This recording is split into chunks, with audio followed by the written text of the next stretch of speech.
The hospital room was a world apart, insulated from the city's tumult by peeling walls and a single, whining fan. The atmosphere inside was dense, with the scent of disinfectant and the things left unsaid. Aline Caboret sat upright in her chair, a woman whose presence seemed to clash with this place, her suit immaculate, her posture rigid, her gaze sharp as a scalpel. Years of ruthless business had trained her to spot weakness and exploit it. But here, beside the fragile figure of Father Michel Traoré, she felt the unfamiliar sting of vulnerability. The priest's hands, once strong and steady, now trembled as they clutched a battered rosary. His eyes, though dimmed by illness, still carried the unwavering gravity of a man who would not be cowed by ambition or cynicism. Across the small room, Simon Lagacé looked almost out of place, his tie undone, his expression hovering between amusement and disdain.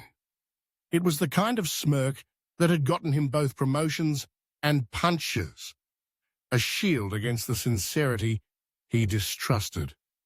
Simon's life in banking had been defined by a single rule: never let anyone see how much you care, or if you care at all. To him, religion was a story people told themselves to make sense of chaos, and morality was little more than a set of guidelines for those unwilling or unable to think for themselves. Yet, as the silence stretched, Simon couldn't help but feel the weight of something larger than himself. He glanced at Aline, seeing in her the same restless calculation that had propelled him up the corporate ladder. Two predators circling, each wary, each hunting for an advantage even in the presence of a dying man. Father Michel's voice broke through, reedy but commanding. He reminded them both that this was not a boardroom nor a confessional. He had summoned them for a purpose, one that would test not just their skills, but their souls. The priest's words were slow and deliberate, each one a stone dropped into a still pond. He spoke of burdens, of truths hidden from the world and from themselves. Aline, usually so quick with a retort, found herself uncharacteristically silent. Her mind raced back through decades of deals and betrayals, of moments when she'd justified crossing the line in the name of survival or success.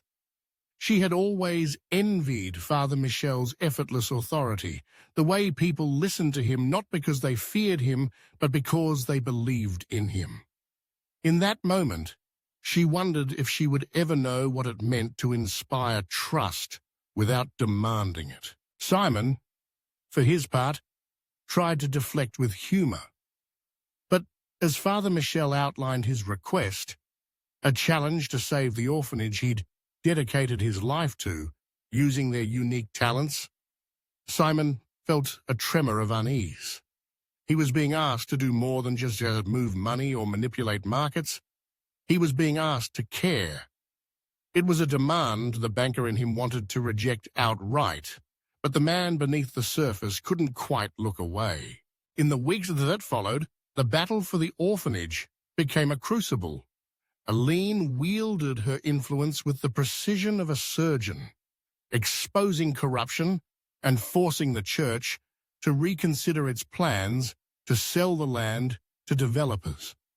She played the press and the politicians like chess pieces, sacrificing pawns to protect her king.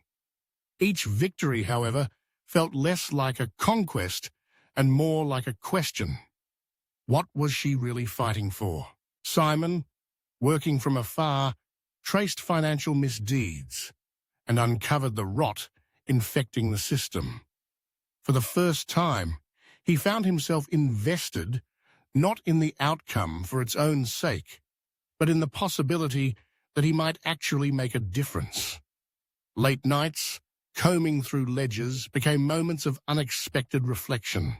He began to see the faces behind the numbers, the children who would lose everything if he failed. Their alliance was uneasy, marked by barbed jokes and mutual suspicion, but it was undeniably effective. Together, they managed to halt the sale and secure the orphanage's future, at least for now. Yet, as Father Michel's health declined, both Aline and Simon were left unsettled, haunted by the sense that the real battle was not for the land, but for their own redemption. When Father Michel finally slipped away, the reading of his will brought a final twist neither had anticipated.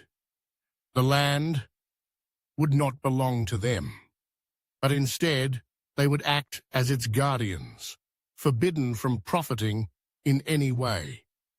The orphanage's funds were placed in a trust, managed not by Aline or Simon, but by Idrissa Compore, the very developer who had tried to destroy it. Father Michel had chosen forgiveness over vengeance, entrusting the future of the children to a man redeemed not by punishment, but by a chance to make amends. The shock of this decision forced Aline and Simon to confront the very truths they had spent their lives avoiding. For Aline, the pursuit of status and respect had always been about control. Now she was being asked to serve, to protect something without reward. The experience humbled her, stripping away the armor she had built around her heart. She began to see service not as a weakness, but as a strength, the ability to give without expectation of return. Simon, too, was changed.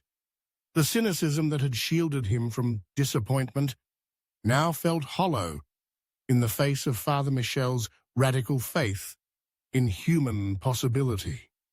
He found himself drawn back to the orphanage, offering his expertise not for profit, but to empower the children to create their own futures. The act of teaching financial literacy became, for him, a kind of penance, a way to balance the scales, not just in the ledger, but in his soul. The controversy surrounding the will rippled through the community. Some called Father Michel naive, others hailed him as a visionary. But the orphanage flourished, its survival a testament to the messy, painful, and ultimately transformative power of truth.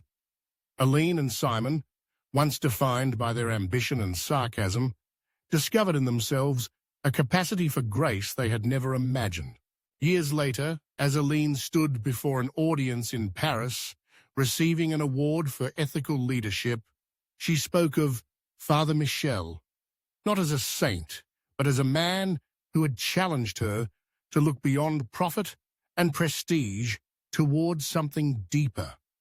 Simon, now working quietly with non-profits, read about her speech and smiled, recognizing in her words the echo of a lesson they had both learned too late to thank their teacher in person.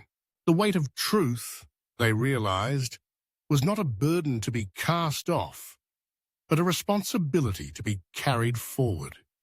Imperfectly, perhaps, but with hope. And in that ongoing struggle they found, at last, a measure of faith.